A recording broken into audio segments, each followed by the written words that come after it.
फरिश्ता है वो उस जहां का, उसे उसने ही भेजा है। फरिश्ता है वो उस जहां का, उसे उसने ही भेजा है। हम सब का है जो रखवाला, उसे उसने ही भेजा है। वह आज भी आता है, वह आज भी आता है। Swami the saviour, Swami the saviour, Swami the saviour, Swami the saviour. वह आता ही आता है, वह आता ही आता है।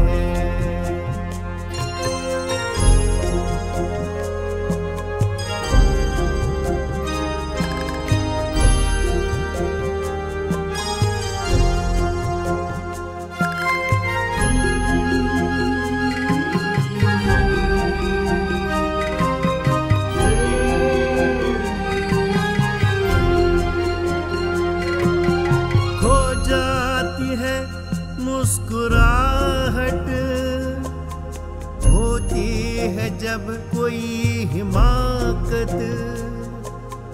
खो जाती है मुस्कुराहट, होती है जब कोई हिमाकत।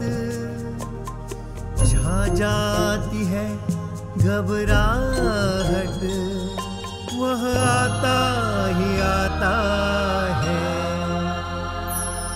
वह आज भी आता है, वह आज भी आता है। Swami the saviour, Swami the saviour, Swami the saviour, Swami the saviour.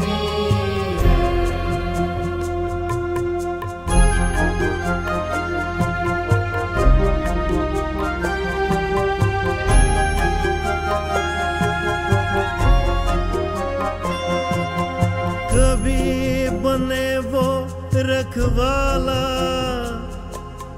कभी बने देने वाला। कभी बने वो रखवाला, कभी बने देने वाला। कभी करे वो हिफाजत, कभी करे वो सफाई। वह आता ही आता है, वह आता ही आता है। Swami the saviour, Swami the saviour, Swami the saviour, Swami the saviour.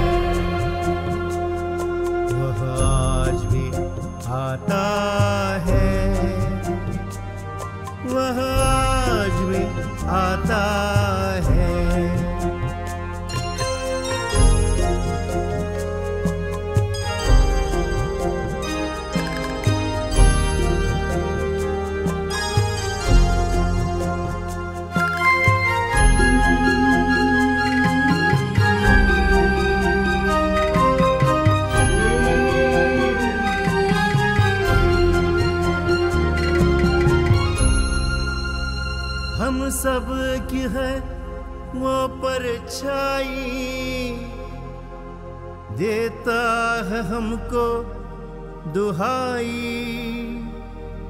बन के माँ बाप का साया, भगाए डर की वो छाया। Swami the saviour, Swami the saviour, Swami the saviour, Swami the saviour. वह आज भी आता है, वह आता ही आता है, वह आज भी आता है, वह आता ही आता है। श्री स्वामी समर्थ सद्गुरु भक्त हो. कर्माचा सिद्धांत. कर्माच्या सिद्धांतावर आपण गेल्या गुरुवारी शारीरिक क्रिया आणि मानसिक क्रिया, त्याचबरोबर शारीरिक क्रिया या कशा आणि किती प्रकारच्या असतात, म्हणजे अनैच्छिक क्रिया, ऐच्छिक क्रिया, तसंच या ज्या मानसिक क्रिया आहेत त्या क्रिया तुम्ही केवळ मनाने करता, शरीराचा त्याच्याशी संबंध येत नाही. पण काही क्रिया असतात त्या शारीरिक क्रियेशी संबंधित मानसिक क्रिया किंवा मानसिक क्रियेशी संबंधित शारीरिक क्रिया अशा असतात. तर आपण यांचा संबंध आज जाणून घेऊया. क्रिया ही क्रिया आहे. आपण जे हाताने करतो किंवा शरीराने करतो ती क्रिया आहे. मनाने सुद्धा केलेली एक क्रिया असते, त्याला मानसिक क्रिया. हे आपण गेल्या गुरुवारी व्यवस्थित समजून घेतलंय. आज आपण दोन्ही क्रिया एकत्र असल्या त्या दोन्ही क्रियेचा एकमेकांशी असलेला संबंध जाणून घेऊया. मानसिक क्रियेशी संबंधित अशा शारीरिक क्रिया मनातील कामना आणि इच्छा यांच्या परिपूर्ततेसाठी, कर्तेपणाच्या अभिमानाने आणि मनातील प्रीती द्वेष यांनी प्रेरित होऊन स्वतःच्या फायद्यासाठी केलेल्या सर्व शारीरिक क्रियांना कर्म म्हणतात. कर्म म्हणजे काय, आता याची व्याख्या आपल्याला कशी छान उलगडून सांगितली बघा. मानसिक कामना आणि इच्छा यांच्या परिपूर्ततेसाठी, या पूर्ण होण्यासाठी आणि सर्वतोपरी पूर्ण होण्यासाठी, त्याला परिपूर्तता म्हटलंय, त्या परिपूर्ततेसाठी आणि कर्तेपणाचा, मी करतो आहे, मी करते आहे, अशा कर्तेपणाच्या अभिमानाने आणि मनात प्रीती किंवा द्वेष, चांगलं करायचं असेल तर प्रीती, चांगलं कर्म, आणि वाईट कर्म क्रिया करायची असेल तर द्वेष, अशा प्रीती द्वेष यांनी प्रेरित होऊन स्वतःच्या फायद्यासाठी केलेल्या सर्व शारीरिक क्रियांना कर्म असे म्हणतात. प्रीती द्वेष आणि स्वतःचा फायदा याच्यासाठी कर्तेपणाच्या अभिमानाने, कामना आणि इच्छा स्वतःच्या यांच्या परिपूर्ततेसाठी केलेली प्रत्येक क्रिया हे कर्म असते. आणि अशा क्रियमान कर्माच्या फलस्वरूप पाप पुण्य सुख दुःख भोगल्याशिवाय माणसाची त्यातून सुटका होत नाही. आता हे कर्म झालं. अशा ज्या क्रियमान कर्म आपण करतो त्याच्या फलस्वरूप पाप पुण्य किंवा सुख दुःख काही ना काहीतरी भोगावंच लागतं, त्याशिवाय माणसाची सुटका होत नाही. अशा क्रियमान कर्मांचे तात्कालीन फळ मिळाले, तिथल्या तिथे जर फळ मिळालं नाही, फळ मिळाले नाही तर पूर्वी आपण पाहिल्याप्रमाणे ती थोडा अथवा जास्त काळ संचित कर्म म्हणून जमा राहतात आणि कालांतराने परिपक्व होऊन ते प्रारब्ध बनून कर्म फळ भोगवतात आणि नंतरच शांत होतात. या आपण या कर्माच्या सिद्धांतात बऱ्याचशा गुरुवारच्या या प्रवचनात आपण हळूहळू हे सगळं समजून घेतलेलंच आहे. आज जर कोणी पहिल्यांदाच पाहत असेल तर त्यांनी अगोदर जे भाग झाले सर्वच्या सर्व भाग व्यवस्थित जर पाहिले तर आजचा भाग समजणं सोपं जाईल. कोणतीही क्रिया चांगली अथवा वाईट नसते, कोणतीही क्रिया चांगली अथवा वाईट नसते. क्रिया ना चांगली ना वाईट, बस क्रिया म्हणजे केवळ क्रियाच असते. जेव्हा कोणत्याही क्रियेत मनातील अहंकार म्हणजे राग, आसक्ती, प्रीती, द्वेष, कामना, वासनेचा अंश मिळतो कोणत्याही क्रियेत, त्यावेळी ती क्रिया कर्म बनते. फार महत्वाची गोष्ट समजून घ्या. कोणतीही क्रिया चांगली अथवा वाईट नसते. ती क्रिया ना चांगली ना वाईट, बस क्रिया म्हणजे केवळ क्रिया. आणि जेव्हा कोणत्याही क्रियेत मनातील अहंकार म्हणजे किंवा राग, आसक्ती, प्रीती, द्वेष, कामना, वासना यांचा अंश मिळतो, काही ना काहीतरी हेतू पुरस्सर आपण जेव्हा करतो त्याचा अंश मिळतो, त्यावेळी ती क्रिया कर्म बनते आणि मग त्या कर्माला आपण चांगले किंवा वाईट कर्म म्हणू शकतो. त्यापासून पुण्य अथवा पाप बनते आणि त्या पुण्य अथवा पापांचे फलस्वरूप जे सुख अथवा दुःख ते आपल्या वाट्याला येईल ते भोगण्यासाठी जीवात्म्याला देह धारण करावाच लागतो.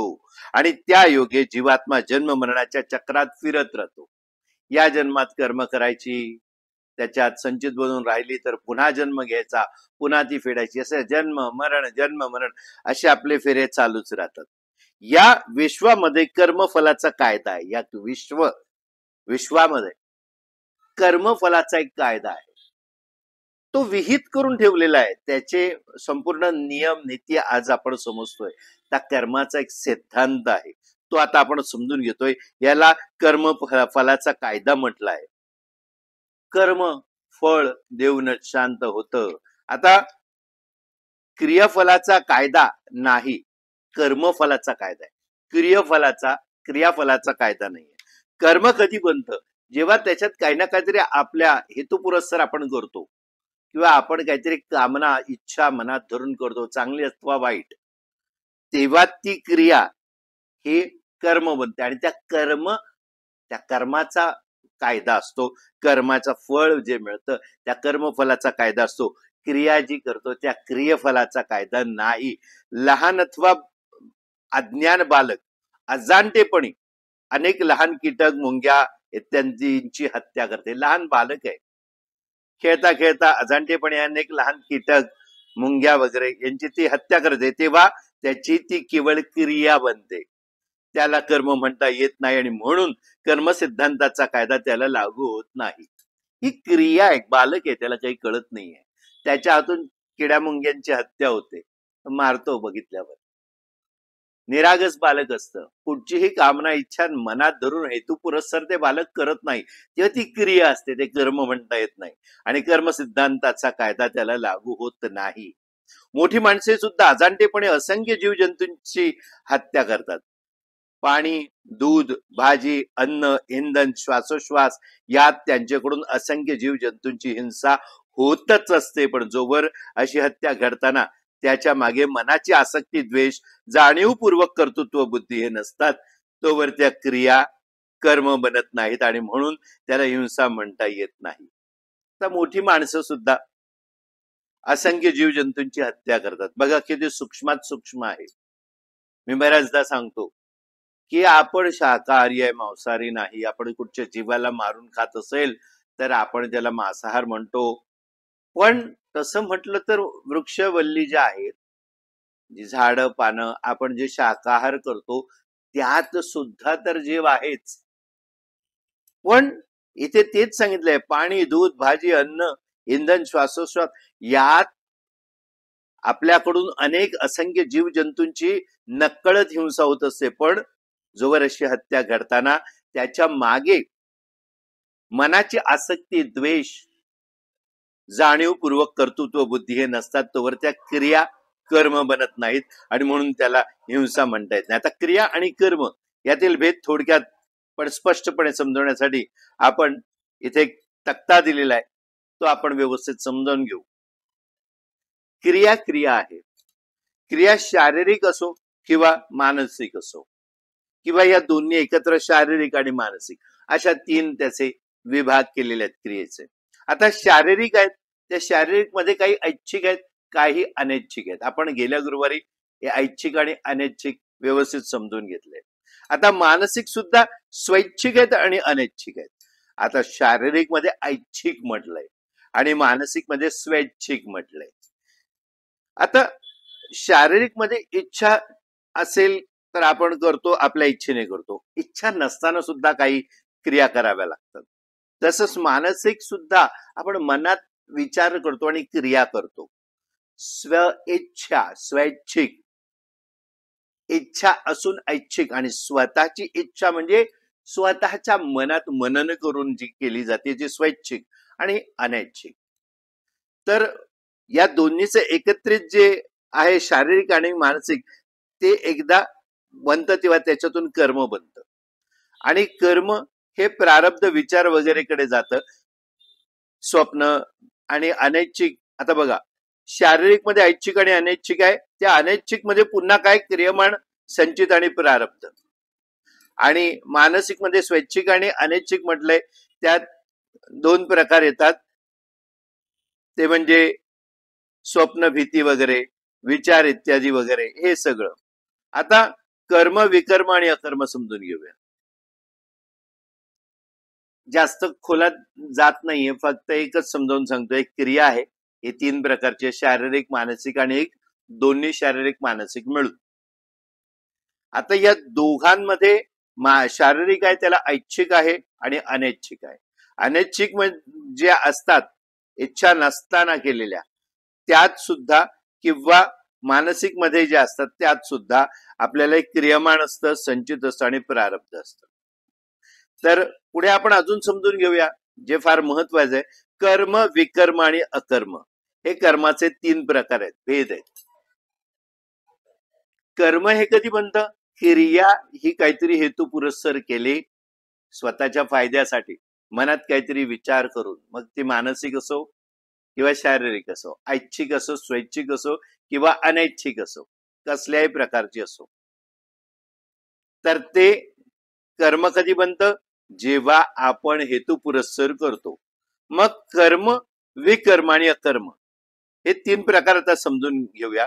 भगवान गीतेत सांगतायत की कर्मणो ह्यपि बोधव्यम बोधव्यम च विकर्मणः अकर्मणश्च बोधव्य गहना कर्मणो गतिः. आता कर्म म्हणजे काय आणि विकर्म म्हणजे शास्त्रशुद्ध कर्म म्हणजे काय, आणि अकर्म म्हणजे कर्म न करणे म्हणजे काय, हे सर्व आपण आधीच जाणलेले आहे. कारण कर्माचे तात्विक स्वरूप समजणे कठीण आहे. कर्माचे तात्विक तत्व हे समजून घेणं फार कठीण आहे. कारण काय, कर्म कर्म आहे, कर्म म्हणजे काय, विकर्म म्हणजे काय आणि अकर्म म्हणजे काय, हे आपण अगोदरच्या भागांमध्ये व्यवस्थित समजून घेतलेलं आहे. कर्माची गती गहन आहे असे सांगून भगवान काय म्हणतात, कर्मणः गती बोधव्यम, विकर्मणः गती बोधव्यम, अकर्मणः गती बोधव्यम. बघा, हे जे कारण आहे कर्माचे तात्विक स्वरूप समजणं काय आहे, कठीण आहे, आपण नक्की केलं. कर्माची गती गहन आहे असं सांगून भगवान काय म्हणतात, कर्मणः गती बोधव्य म्हणजे कर्म, विकर्म विकर्मणः गती बोधव्यम आणि अकर्म अकर्मणः गती बोधव्यम. म्हणजे कर्माची गती जाणली पाहिजे, विकर्माची गती देखील जाणली पाहिजे आणि अकर्माची गती पण जाणली पाहिजे. कारण कर्माची गती फार गहन आहे, कर्माची गतीच गहन आहे. मग ते कर्म असो, विकर्म असो किंवा अकर्म असो, या तीनही गोष्टींबद्दल कर्म आपण रोज रोज रोज रोज ऐकत आलोय, विकर्म आपण समजलाय आणि अकर्मही समजलेलो आहोत. यासाठी सुरुवातीचे काही अध्याय पुन्हा पुन्हा सांगेन की ते नक्की जाऊन पुन्हा पहा, म्हणजे कर्म विकर्म यातला भेद आपल्याला कळेल. आता हे काही असो, कर्माची गती, विकर्माची गती आणि अकर्माची गती आपल्याला जाणलीच पाहिजे, कारण ती फार गहन आहे. त्यातली गहनता आपल्याला समजून घ्यायची आहे. या बाबतीत भगवंताचा अभिप्राय नेमका काय आहे ते आता आपल्याला समजणं फार कठीण आहे.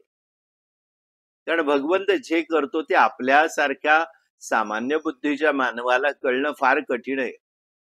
कारण कर्माची गती गहन असली तरी भगवंताचा या बाबतीत अभिप्राय नेमका काय हे समजणं आपल्याला कठीण आहे. निरनिराळ्या भाष्यकारांनी त्यांच्या बुद्धिमत्तेप्रमाणे या तीन शब्दांचे वेगवेगळे अर्थ केलेले आहेत.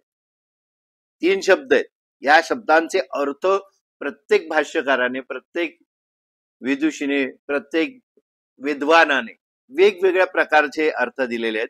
साधारणतः विद्वानांनी कर्म, विकर्म आणि अकर्म याचा सर्वसामान्य जो अर्थ लावला आहे त्याचा विचार करता असे दिसते की एक, या लोकात आणि परलोकात जिचे फळ सुखदायी होते अशा उत्तम क्रियेचे नाव प्रिस्क्राइब्ड ऍक्शन ज्याला म्हणतात, ते माणसाने जे कर्म आचरणे इष्ट असते ते कर्म.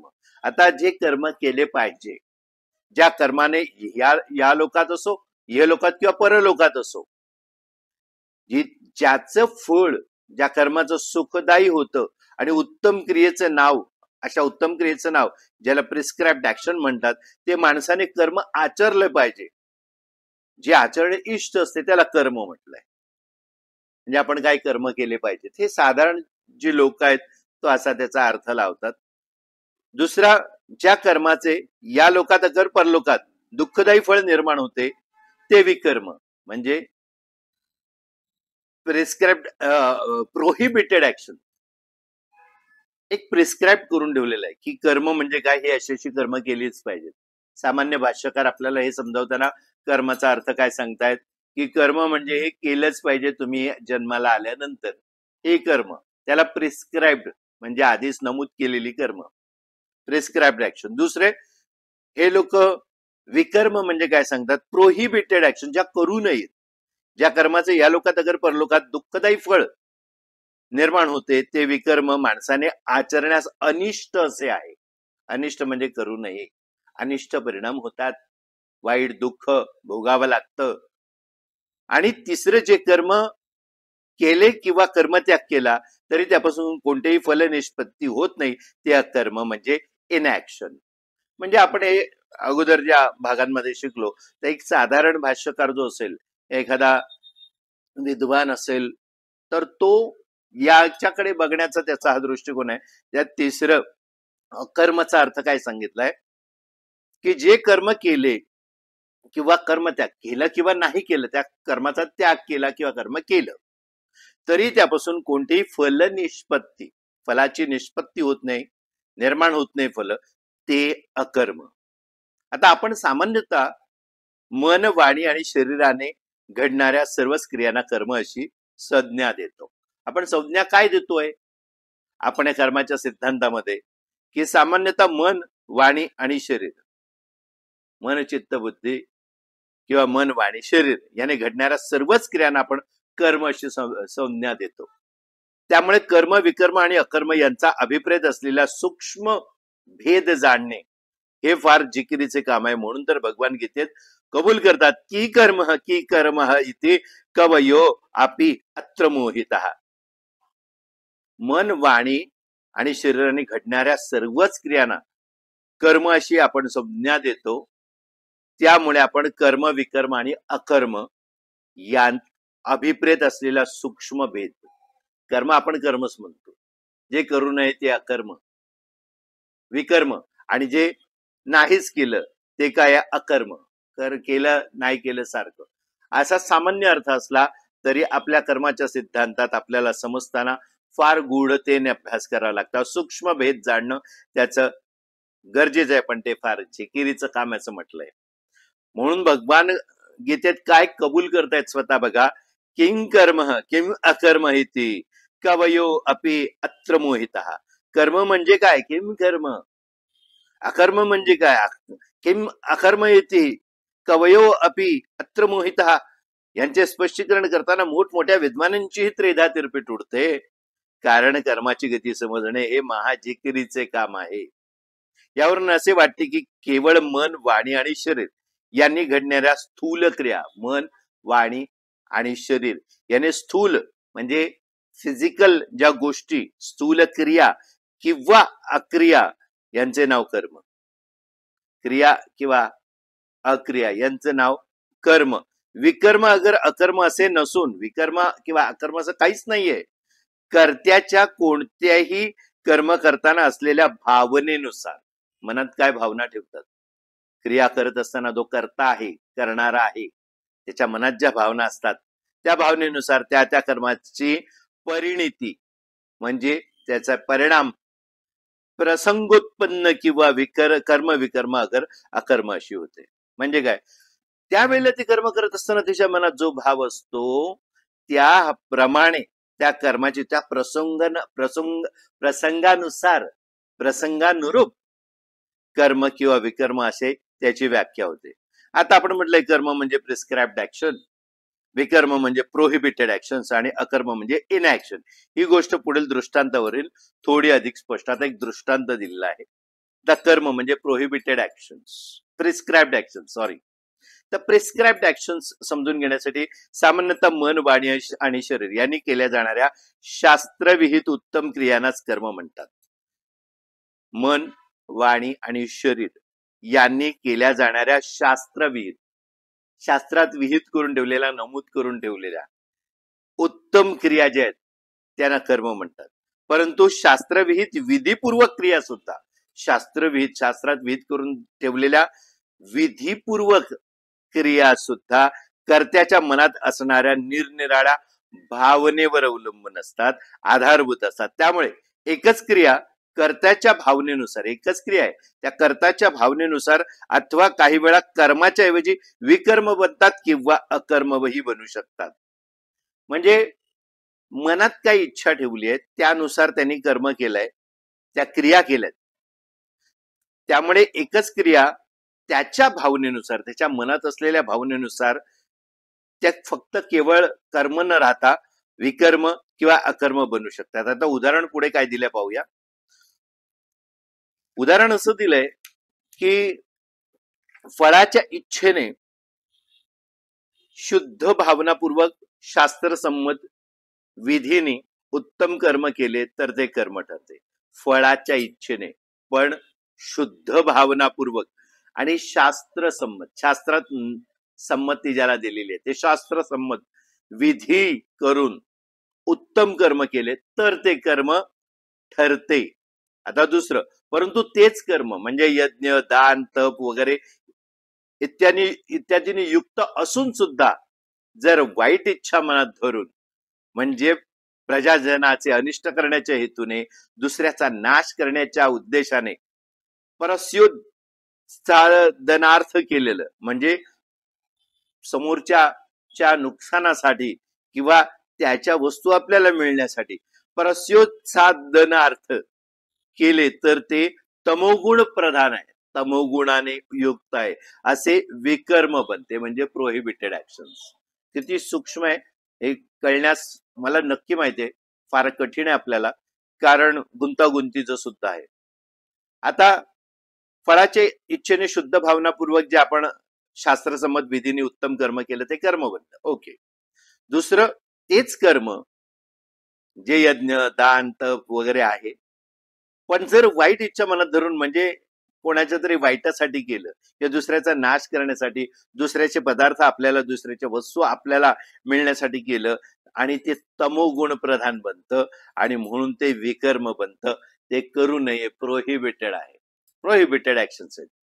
आणि तेच कर्म कर्तृत्वाभिमान रहित, कर्तृत्व नाही, अभिमान, कर्तृत्वाचा अभिमान नसलेलं, स्वतःची आसक्ती द्वेष रहित, स्वतःची आसक्ती किंवा द्वेष नसलेलं, राग द्वेष रहित, लोकांच्या म्हणजे समष्टीच्या कल्याणार्थ भगवंताला समर्पण केले गेले तर ते अकर्म बनते, इनऍक्शन.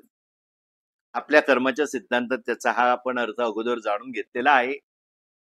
काय अर्थ आहे तर समष्टीच्या कल्याणासाठी, स्वतःचे कसलेही कर्तृत्व अभिमान नाही, कर्तृत्वाभिमान नाही, स्वतःची आसक्ती, द्वेष नाही, राग द्वेष काही नाही, फक्त लोकांच्या, समष्टीच्या, समाजाच्या कल्याणार्थ आणि भगवंताला समर्पण केलेले जे कार्य आहे तर ते अकर्म बनते.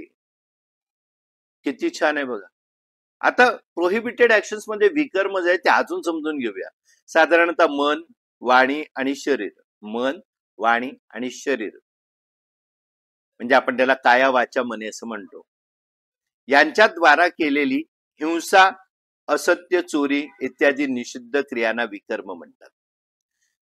म्हणजे काय, तन मन धन काया वाचा मने, मन, वाणी आणि शरीर यांच्याद्वारे जर आपण हिंसा, असत्य, चोरी, कुकर्म केली तर ती निषिद्ध कर्म आहेत, त्या कर्मानं विकर्म म्हटलंय, ती करू नये. परंतु अशी विकर्मे ही कर्त्याच्या भावनेनुसार, मग ती विकर्म करताना सुद्धा कर्ता जो आहे त्याची भावना काय आहे, त्याचा हेतू काय आहे, त्यानुसार कर्म किंवा अकर्म यात परिणित होऊ शकतात. म्हणजे वाईट आहे आपल्याला माहिती आहे, पण त्याची भावना त्यामागे काय आहे. आता इथे उदाहरण काय दिलंय, या लोकी अथवा परलोकी काही इष्ट फलप्राप्त्यर्थ चांगल्या हेतूने असत्य, हिंसा, चोरी इत्यादी क्रिया ज्या जगाच्या दृष्टीने लोकार्थाने विकर्म निषिद्ध कर्म समजल्या जातात, त्या गीतेच्या परिभाषेत कर्म म्हणजे सत्कर्म ठरू शकतात. आता श्रीकृष्णाने द्रोणाचार्यांचा मृत्यू घडवण्याच्या इच्छेने युधिष्ठिराला खोटे बोलण्याची प्रेरणा दिली. म्हणजे काय, अबॅटमेंट. अर्जुनाने आपले गुरु द्रोणाचार्य तसेच पितामह भीष्माचार्य यांची हिंसा केली. श्रीकृष्णाने अनेक वेळा गोकुळात लोण्याची चोरी केली.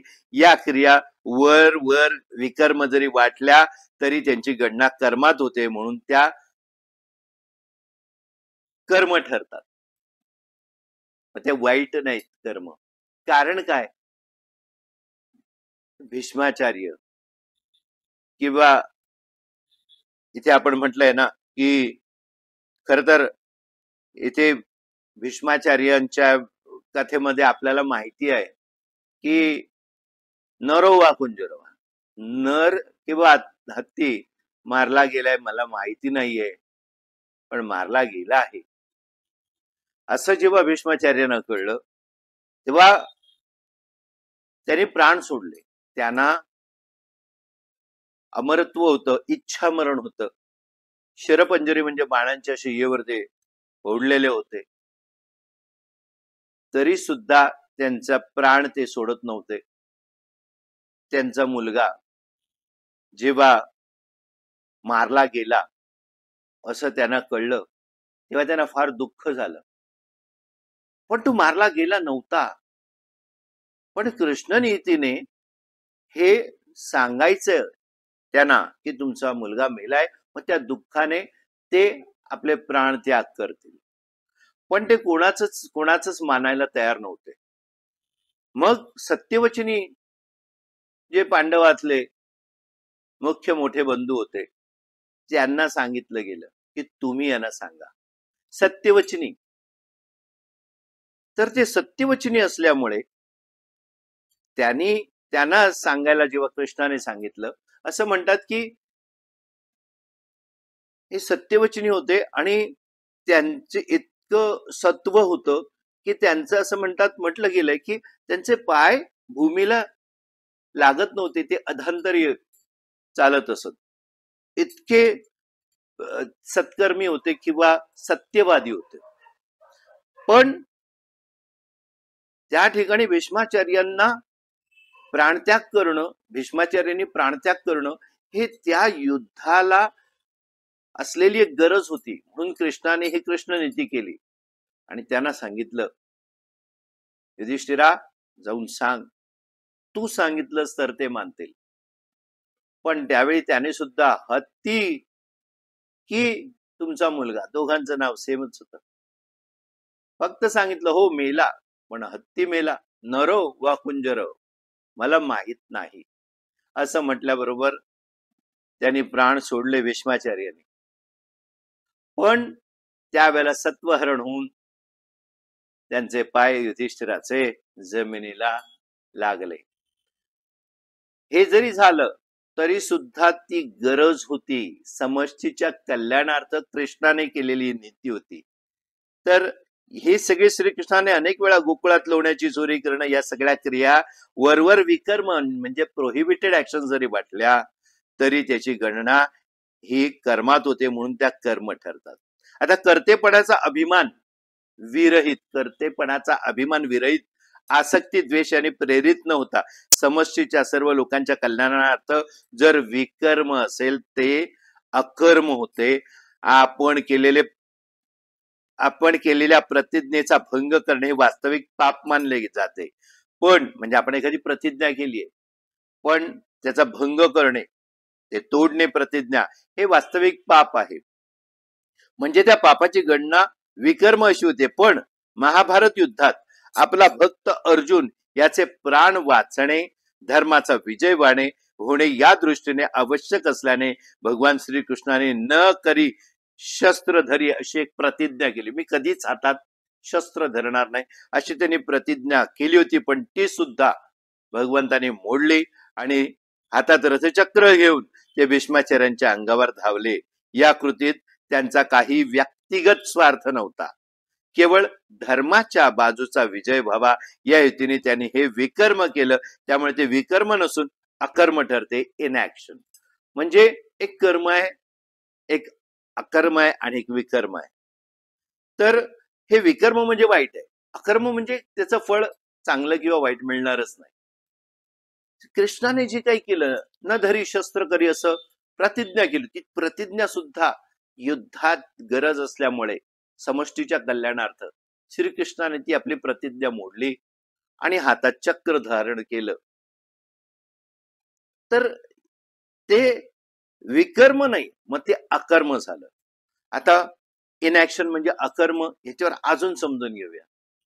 आजचा भाग कदाचित आपल्याला पुन्हा पुन्हा पाहावाच लागणार. प्रत्येक गोष्ट, प्रत्येक वाक्य समजून घेणं गरजेचं आहे. आपल्याला नेहमीच अकर्म म्हणजे काय, विकर्म म्हणजे काय, कर्म आपण आतापर्यंत रोजच्या अध्यायांमध्ये समजत आलोय. पण आता अकर्मावर अजून अभ्यास करूया. मन, वाणी आणि शरीर, काया वाचा मने, कोणतीही क्रिया न करणे याला अकर्म असे म्हणता येत नाही. कुठचीच क्रिया करायची नाही, याला अकर्म नाही म्हण. तर मन, वाणी, शरीर यांनी कोणतीही क्रिया न करणे ही अशक्य कोटीतील गोष्ट आहे. शक्यच होणार नाही.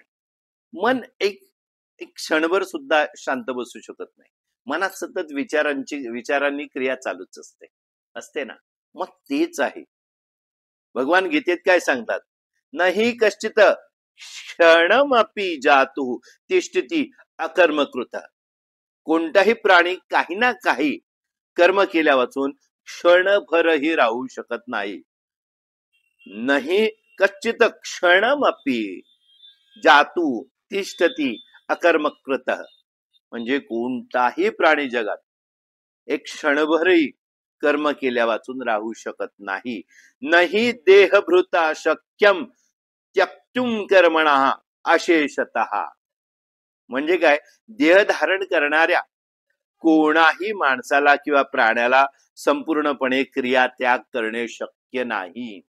नाही देहभूता, देहभूता म्हणजे देह धारण करणाऱ्याला, शक्यम त्यक्तुम कर्माणि अशेषतः म्हणजे कुठचंही कर्म त्याग करणं, किंवा मग तो देह धारण करणारा माणूस असो किंवा प्राणी, संपूर्णपणे क्रिया त्याग करणे शक्य नाही. या दृष्टीने विचार करता पुढील कर्मे अकर्म ठरतात. कुठची कर्म आता अकर्म ठरतात? आधीचा भाग आता जो मी सांगितला तो जर कठीण असेल तर आपण या उदाहरणावरून समजतो का पाहूया. खाली आता विचार करूया पुढील कर्म अकर्म कशी ठरतात. एक, कर्तेपणाच्या अभिमान रहित केलेले कर्म. कर्तेपणा नाही, अभिमान नाही अशी जी कर्म आहेत ती काय ठरतात? अकर्म. त्याचं फळ नाहीच मिळणार, चांगलं किंवा वाईट. दुसरं, प्रीती द्वेष यांनी प्रेरित न होता केलेली कर्म. प्रीती नाही, द्वेष नाही, काही नाही अशी केलेली कर्म. तिसरं, शुद्ध बुद्धीने स्वतःचे कर्तव्य म्हणून केलेली कर्म. शुद्ध बुद्धी आहे, स्वतःचं कर्म हे केलंच पाहिजे, हे कार्य कर्म म्हणून मी करणार, विहित करून दिलेलं कर्म आहे, शास्त्रविहित. आणि माझा भगवंत संतुष्ट हो या भावनेने भगवत प्रित्यर्थ केलेली कर्म. भगवंतासाठी, माझा भगवंत जो आहे, माझा देव जो आहे तो संतुष्ट हो, माझे गुरु संतुष्ट व्हावे यासाठी, माझा मुलगा, माझी मुलगी, माझी आई, माझे वडील हे संतुष्ट होत या भावनेने केलेले जे आहे ते सुद्धा अकर्म ठरतं. किंवा समष्टीच्या कल्याणार्थ, समाजाच्या कल्याणार्थ, सर्व लोकहिताय जी केलेली कर्म आहेत ती कर्म अकर्म ठरतात. श्रीकृष्ण अर्पणमस्तू या भावनेने केलेली कर्म, सगळी कृष्णाला अर्पण करायची, श्रीकृष्ण अर्पणमस्तू अशा भावनेने केलेली कर्म. पण ही कर्म विकर्म नाही. विकर्म म्हणजे त्याच्यात वाईट जे प्रोहिबिटेड ऍक्शन्स आहेत ती नाहीच करायची आपल्याला. पण जी करत असताना अकर्म कशी ठरतात त्याचं ही उदाहरण आहेत. निष्काम कर्म म्हणजे कोणत्याही फलाची अभिलाषा अपेक्षा मनात न धरता केलेली कर्म. आता वर ही निर्दिष्ट केलेली कर्म ही अकर्म सुद्धा कर्त्याच्या हृदय भावनेतील फरकानुसार कर्म किंवा विकर्म बनू शकतात. आता ही उदाहरणं दिलीत, पण जो करतोय त्याच्या हृदयात काय भावना त्यावेळी आहे त्याचा फरक तो त्याला कर्म किंवा विकर्म बनवतात. आता ही अकर्म म्हणून आपण गणना केली, तर मी आता म्हटलं की जी विकर्म आहेत ती करूच नाही, प्रोहिबिटेड ऍक्शन्स आहेत. मग ही काय आहे? ही सुद्धा जी अकर्म ठरतात ती सुद्धा जर मनात कुठची भावना आहे त्याचा फरक चांगली किंवा वाईट काही हेतू पुरस्सर केली आहेत किंवा हेतू नसून अहंकार रहित केलेली आहे, तर ती कर्म किंवा विकर्म बनू शकतात. कशी आहेत ती बघा. आता एक मन वाणी शरीर काया वाचा मने यांच्या द्वारा होणाऱ्या संपूर्ण क्रियांचा त्याग करून एकांतात क्रियारहित बसलेल्या एखाद्या साधू पुरुषाच्या मनात जर असा अहंकार उत्पन्न झाला की मी सर्व क्रियांचा त्याग केला आहे, तर बाह्यता जरी तो कोणत्याही क्रिया करीत नसल्यासारखा दिसत असला तरी कर्म त्यागाचा जो अहंकार त्याच्या मनात जागृत झाला त्यामुळे त्याचे हे अकर्म कर्म बनते. म्हणजे त्याचे त्याग रूप जे आहे ते अकर्म पण कर्म होते. या ठिकाणी कर्मत्याग मी केला ही भावना अकर्माचे कर्म बनण्यास कारणीभूत झाली. साधू आहे, बसलाय शांतपणे, काही कर्म न करता निर्विकार बनलाय, पण त्याच्या मनात आलेला अहंकार ते जे करतो आहे कर्म हे अकर्म आहे. पण अहंकार आला, मनात भावना आली, झालं ते कर्म बनलं. आता किंवा एखाद्या माणसाला काही काम त्याचे कर्तव्य कर्म आहे, हे माझं कर्तव्य आहे, मला केलंच पाहिजे म्हणून करणं प्राप्त आहे, अशा वेळी काहीशा भीतीमुळे अथवा स्वार्थ आडवा आला म्हणून किंवा आपली जबाबदारी टाळण्यासाठी त्याने ते विहित केलेलं काम केलं नाही किंवा काही वाईट भावनेने प्रेरित झाल्या कारणाने लोकांच्या डोळ्यात धूळ फेकण्यासाठी मोठ्या मानभावीपणाने तो त्या कर्मापासून दूर राहिला. कर्म न करता अकर्म करण्यासाठी जर त्याने मनात स्वतःच्या स्वार्थासाठी हे जर केलं तर अशा वेळी लोकदृष्टीने त्याने जरी ते काम केलेले नसले म्हणजे अकर्म जरी असले तरी हे अकर्म हे दुःखरूपी फळ देणारे असे विकर्म बनते, म्हणजे प्रोहिबिटेड ऍक्शन्स बनतात. म्हणजे एक साधू आहे, त्या साधूने निर्विकारपणे तो बसलेला आहे निश्चलपणे, पण मनात अहंकार आला की मी सर्व कर्माचा त्याग केलाय, तरी ते सुद्धा विकर्म बनतं अकर्म असलं तरी. आणि एक अकर्म एखादा माणूस आहे तो कर्तव्य कर्म करणं त्याला प्राप्त आहे पण तो करत नाही, लोकलज्जेशिवाय लोकांना दाखवण्यासाठी, लोकांच्या डोळ्यात धूळ फेकण्यासाठी, मानभावीपणाने तो त्या कर्मापासून दूर राहिला, तर अशा वेळी लोकदृष्टीने त्याने जे तरी काम केले नसले तरी त्याचे ते अकर्म हे दुःखरूपी फळ देणारे विकर्म बनते, म्हणजे प्रोहिबिटेड ऍक्शन. आता वरील हे स्पष्टीकरणावरून असे दिसेल की कर्म अकर्म आणि विकर्म ही क्रियाशीलता अथवा निष्क्रियता यावरून ठरत नसून, म्हणजे क्रिया करा किंवा न करा, क्रियाशीलता किंवा निष्क्रियता यावरून ठरत नसून, म्हणजे ते कर्म आहे अकर्म आहे की विकर्म हे क्रियाशीलतेवरून किंवा निष्क्रियतेवरून ठरत नाही, तर कर्म करण्याच्या मनात जी भावना आहे, मनोभावना आहे आणि जो हेतू आहे, या गोष्टी कोणती क्रिया कर्म अकर्म विकर्म हे निश्चित करतात. आता हे बघा, आपल्याला म्हणजे प्रत्येक कर्म करताना मग ते अकर्म असो विकर्म असो किंवा कर्म असो, मनात भावना काय ठेवली आहे, अहंकार आहे का, किंवा त्या गोष्टीपासून पळपुटेपणा असेल आणि म्हणून अकर्म करायचंय, तर ते कर्मामध्ये येऊन त्याचं फळ त्याला भोगावंच लागतं. म्हणजे किती क्लिष्ट आहे पहा. आपण म्हटलं आपल्याला सजग राहायला पाहिजे, ओके सजग राहा, क्रियमाण कर्म करताना आपल्याला सजग राहिलं पाहिजे, पण या गोष्टी सुद्धा महत्वाच्या आहेत. मी काही करणार नाही, मी समोरच्याने किती जरी मला बोललं तरी मी शांत राहणार, पण कधी कधी तो शांत राहिल्यामुळे समोरच्याला अजून द्वेष निर्माण होतो मनात. त्यावेळेला त्याला बोललं पाहिजे, पण तो जाणून बुजून बोलत नाही, कारण समोरच्याला चेतावणी देण्यासाठी. एक उदाहरण म्हणून सांगतोय. मग काय होतं, त्याच्या मनात राग अजून उत्पन्न होतो. आणि हे कोणामुळे घडतं? हा जो माणूस काही मी करणार नाही, मी शांत बसणार म्हणणाराच असतो ना, त्याच्यामुळे त्याच्या मनात समोरच्या व्यक्तीच्या मनात तो द्वेष, तो राग उफाळून येतो आणि त्याच्या हातून जे कर्म घडतं त्या कर्माचं फळ त्याला मिळण्यापेक्षा या अकर्म करतोय असं दाखवणाऱ्या व्यक्तीला जास्त मिळतं आणि ते फळ त्याला भोगावं लागतं. कारण त्याने उद्योग केलंय, त्याला प्रेरित केलंय, त्याला उकसवलंय राग आणण्यासाठी.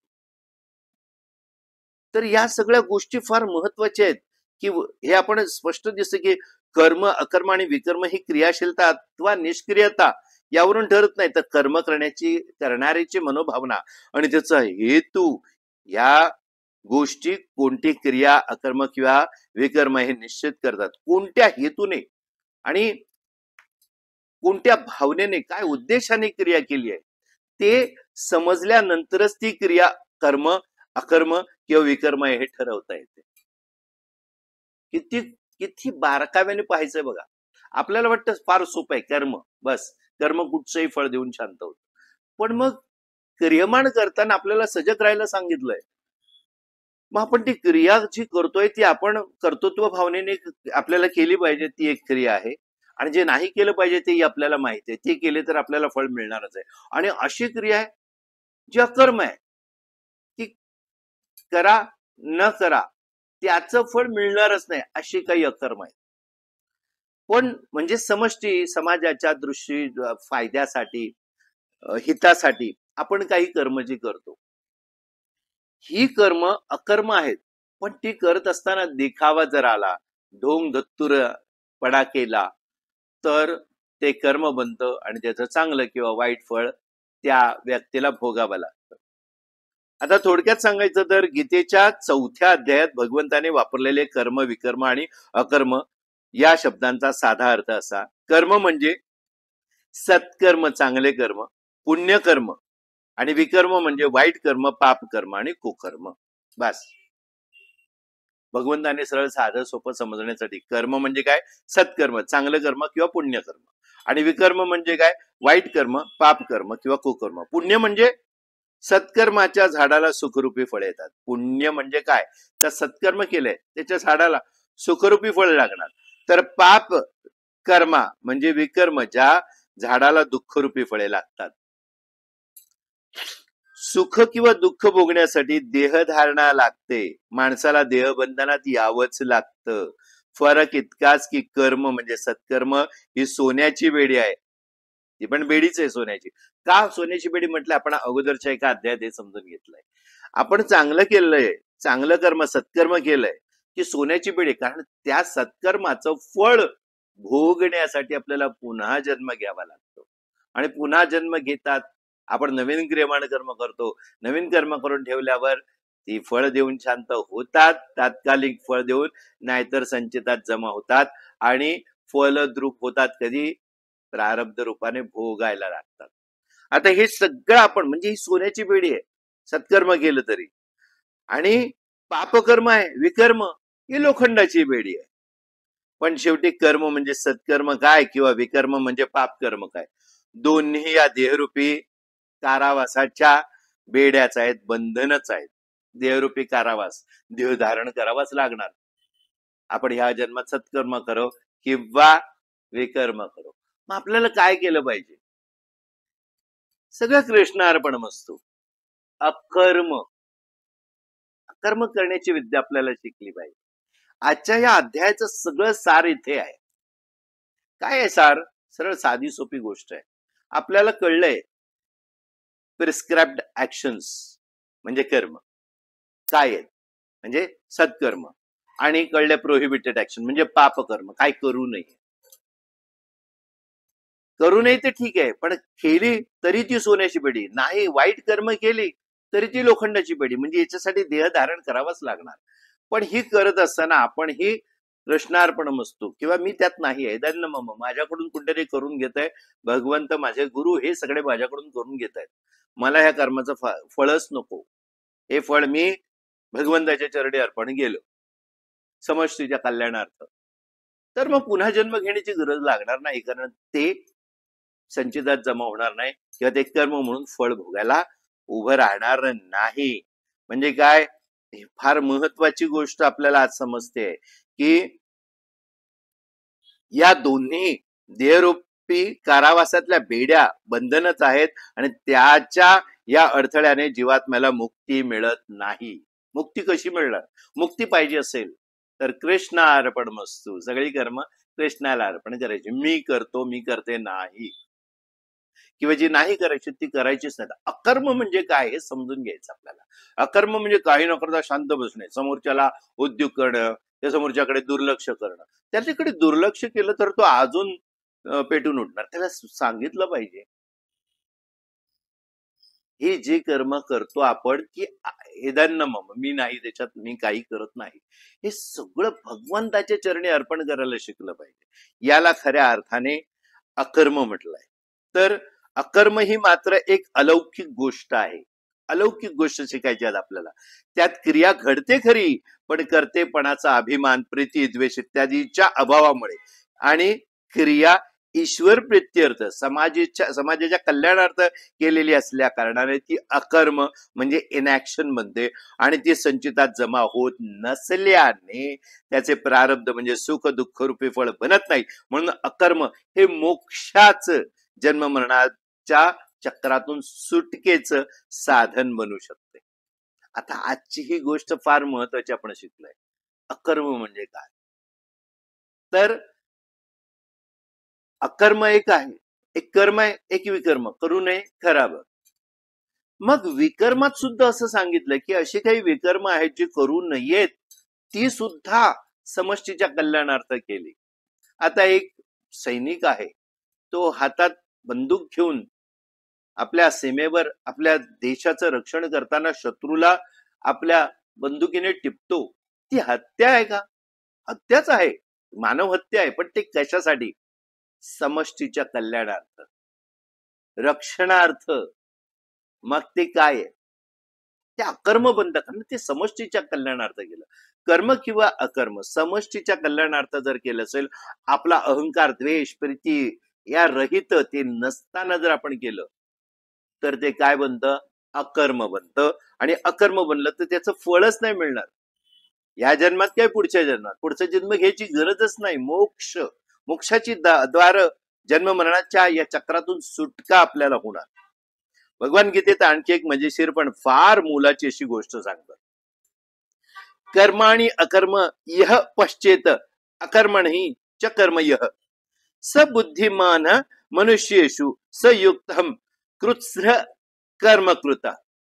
आता याचा अर्थ काय की कर्मणी अकर्म यह पश्चेत अकर्मणि च कर्म यह, स्वधर्म नियमित कर्म जे आहे, स्वधर्म आपल्याला जो स्वतःचा धर्म निश्चित करून नियत करून दिलेला आहे, ते स्वधर्म नियमित कर्म हेच अकर्म आहे.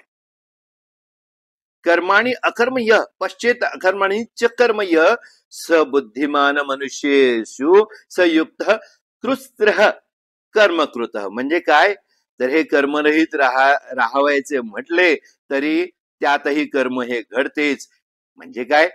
स्वधर्म नियमित कर्म हेच अकर्म आहे आणि कर्मरहित राहायचं जरी म्हटलं तरी त्यातही कर्म घडतच. हे जो जाणतो तोच सर्व मनुष्यात खरा बुद्धिमान असून तोच सर्व कर्म करीत असताही योगी होतो. एक योग आहे, योगाची एक साधना आहे ही. कर्म करा, विकर्म करा, पण ते करत असताना कशी एक साधना करावी की जेणेकरून ते अकर्म बनेल. तर असं करणारा एक योगी पुरुषच असू शकतो, बनू शकतो. आता स्वधर्म नियमित कर्म हेच अकर्म आणि कर्मरहित राहायचं म्हटलं तरी त्यातही कर्म घडतच. हे जो जाणतो की काही झालं तरी त्यात कर्म घडतच, तोच मनुष्य खरा बुद्धिमान असून तोच सर्व कर्म करीत असताही योगी होय. कर्मात जो अकर्म पाहतो, कर्मातही जो अकर्म पाहतो, कर्मणी अकर्म यह पश्चेत अकर्मणीच कर्म यह सबुद्धिमान मनुष्येषु संयुक्त कृत्स्र कर्म कृत. बुद्धिमान जो व्यक्ती आहे तोच हे खरा बुद्धिमान असून तोच हे कर्म करतानाही योगी होतो. कर्मात जो अकर्म पाहतो आणि अकर्मात जो कर्म पाहतो, कर्मात अकर्म आणि अकर्मात सुद्धा कर्म जो पाहतो तो खरा बुद्धिमान, तोच खरा योगी आणि तोच संपूर्ण कर्मे योग्य रीतीने करणारा समजावा. योग्य रीतीने कर्म करण्यासाठी काय समजून कोण एक बुद्धिमान माणूस, कोण बुद्धिमान, कसा बुद्धिमान ठरेल तर कर्मात जो अकर्म पाहतो, कर्म करत असताना सुद्धा त्याच्या फळाची त्याला इच्छा नसते, त्याचा स्वतःचा हेतू नसतो आणि अकर्म करत असताना सुद्धा हे अकर्म मी करत नाही, कर्म आहे म्हणून मी करतोय. कशी गुंतागुंत आहे पहा. हे आपण अगोदर सुद्धा थोड्या वेळापूर्वी हे समजून घेतलंय. म्हणजे त्यात स्वतःचा हेतू अकर्म करत असताना सुद्धा तो ढोंग करत नाहीये, तो ते समष्टीच्या कल्याणार्थ कोणाच्या तरी फायद्यासाठी करतोय. तर ते कर्म पाहतो तो माणूस खरा बुद्धिमान, तोच खरा योगी आणि तोच संपूर्ण कर्मे योग्य रीतीने करणारा समजावा. कर्मात अकर्म पाहायचं म्हणजे काय हे अजून समजून घेऊया. आणि अकर्मात कर्म पाहायचंय म्हणजे काय, कर्मात अकर्म आणि अकर्मात कर्म पाहायचं म्हणजे काय, खरोखर ही एक नेटपणे समजून घेण्यासारखी फार महत्वाची गोष्ट आहे. जाता जाता हे फार महत्वाची गोष्ट आपण समजून घेऊया. कर्मात अकर्म पहा ही सुकृतदर्शनी विचित्र बाब वाटते. समोर बघायला गेलं तर एक विचित्र प्रकार वाटतो. कर्मात अकर्म पाहणे याचा अर्थ असा की आपण अमुक कर्माचा करता आहोत, एक कर्म आहे मी केलंय, मी करता आहे, हे माहीत असून सुद्धा मनात अशी भावना उत्पन्न होणे की मी हे कर्म केले नाही, माझ्या हातून हे घडले, इदन्न मम, माझ्याकडून कुठेतरी करवून घेतलाय, मी केवळ निमित्त मात्र आहे, अशी भावना केव्हा उत्पन्न होणार? माणूस जर कर्म करण्याच्या वेळी स्वतः साक्षी भावाने राहिला, मी फक्त साक्षी आहे, माझ्याकडून तरी कोणीतरी हे करून घेतंय, मी फक्त तिथे आहे, केवळ कर्माकडे द्रष्टापणाने पाहत राहिला तर अशा प्रकारचा भाव त्याच्या मनात उत्पन्न होईल. मी फक्त आहे साक्षी भावाने इथे, द्रष्टा, अशा दृष्टिकोनातून त्यांनी जर पाहिलं त्या कर्माकडे स्वतःच्याच. उदाहरणार्थ समजा तुम्ही भोजन करीत आहात, अशा वेळी समजा मी भोजन करीत नाही, केवळ साक्षी भावाने मी पाहत आहे की शरीराला भूक लागली आणि माझे हात आणि मुख यांच्या साह्याने शरीर भोजन करीत आहे. मी केवळ साक्षी रूपाने भोजन क्रियेचा द्रष्टा म्हणजे पाहणारा, द्रष्टा म्हणजे पाहणारा, दृष्टीने, द्रष्टा म्हणजे अंतर्दृष्टीने पाहणारा, समजून घेणारा. या स्थितप्रत पोहोचणे, या स्थितीपर्यंत पोहोचणे फार अवघड नाही, थोडे जागृत सावध राहणे जरुरीचे आहे. मी म्हटलं ना, नेहमी सांगतो तुम्हाला, जागृत राहा, सजग राहा. आता स्वामी रामतीर्थ अमेरिकेत असताना एकदा रस्त्याने एकटेच चालत जात होते, तेव्हा त्यांचा भारतीय पेहराव पाहून रस्त्यातील काही लोक त्यांना त्यांची थट्टा मस्करी करू लागले.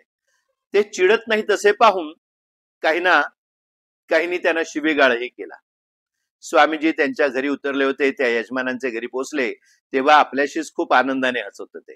घरच्या माणसांनी हसण्याचे कारण विचारले तेव्हा स्वामीजी म्हणाले, मी काही अकारण हसत नाही, आज रस्त्यावरून येताना एक गंमत झाली. मी चालत होतो तेव्हा रामला, त्याच्या म्हणजे स्वतःला काही लोक भेटले आणि त्यांनी रामला म्हणजे स्वतःला, राम म्हणजे भगवान, माझी थट्टा नाही केली, भगवंताची थट्टा केली. रामची त्यांनी थट्टा मस्करी केली, रामला त्यांनी शिवीगाळही केली. घरच्या माणसाने ऐकून फार आश्चर्य वाटलं, कारण स्वामींची गुढ भाषा त्यांना समजेना. स्वतः स्वामी रामतीर्थच सांगत होते की रामाला काही लोक भेटले, त्यांनी रामाची थट्टा मस्करी केली, रामाला त्यांनी शिवीगाळही केली. हे काय गौडबंगाल आहे? स्वामीजी पुढे सांगू लागले, जेव्हा लोक रामाला शिवीगाळ करत होते, त्यांची थट्टा मस्करी करत होते, टर उडवत होते, तेव्हा रामाच्या मनाचा थोडा वेळ गोंधळ उडाला, तो बावरला आणि अशा गोंधळलेल्या रामाला मी पाहत होतो. त्यांची स्वतःची अवस्था साक्षी भावाने ते पाहतायत, घडतंय सगळं. समोरच्याने टर उडवली, त्यांना शिवीगाळ केली, तेव्हा गोंधळ झालेला त्यांच्या मनाचा, त्याने साक्षीभावाने स्वतःचाच गोंधळ पाहिला आणि त्या शिवीगाळ करणाऱ्या लोकांनाही ते पाहत होते. घरच्या लोकांना काही समजेना. ते स्वामीजींना म्हणू लागले, तुम्ही हे काय बोलत आहात? तुमची प्रकृती ठीक आहे ना? तुम्ही शुद्धीवर आहात ना? नशेत तर नाहीत? स्वामी रामतीर्थ म्हणाले, मी पूर्ण भानावर आहे, पण तुम्ही मात्र नशेत आहात. मी शुद्धीत आहे म्हणून तर असे बोलत आहे. जर मी नशेत असतो तर मला असे वाटले असते की लोक मला शिव्या देत आहेत, पण मी पूर्णपणे भानात होतो म्हणून तर जाणत होतो की ते लोक मला शिव्या देत नव्हते, तर रामाला देत होते. आणि मी मात्र साक्षी रूपाने द्रष्टा बनून त्या शिवीगाळ देणाऱ्या लोकांना केवळ निर्विकार भावनेने पाहत होतो. राम आणि मी अलग आहोत असा साक्षी भाव, द्रष्टेपणा जर आचरणात आणता आला तर कर्मात अकर्म पाहणे, कर्म होतंय घडतंय पण त्यात अकर्म पाहणे हे काही अवघड काम नाही. आता तुम्ही भोजन करीत आहात त्यावेळी राम भोजन करीत आहे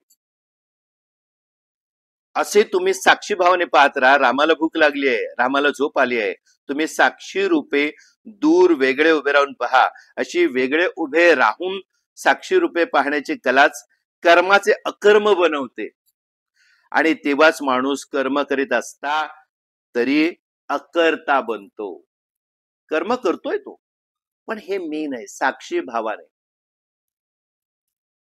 लक्षात घ्या, फार महत्वाचा आज हा अध्याय आहे की हे सगळं घडतंय, हे सगळं घडतंय, पण तरी सुद्धा इथे रामातीर्थ त्यांची थट्टा होते. त्यांचा जो परदेशात फिरत असताना त्यांचा जो इंडियन म्हणजे आपल्या भारतीय पेहराव पाहून तिकडची लोक त्यांची थट्टा करतायत, पण ती थट्टा त्यांची नाही, शिवीगाळ त्यांना होत नाही. असं साक्षीभान. पुढे हे उदाहरण खूप छान घेतलंय की आपण भोजन करतो त्यावेळी राम भोजन करीत आहे, मी नाही, राम भोजन करत आहे. असे तुम्ही साक्षीभावाने पाहत राहा. रामाला भूक लागली आहे, रामाला झोप आली आहे, तुम्ही साक्षी रूपे दूर वेगळे उभे राहून पहा.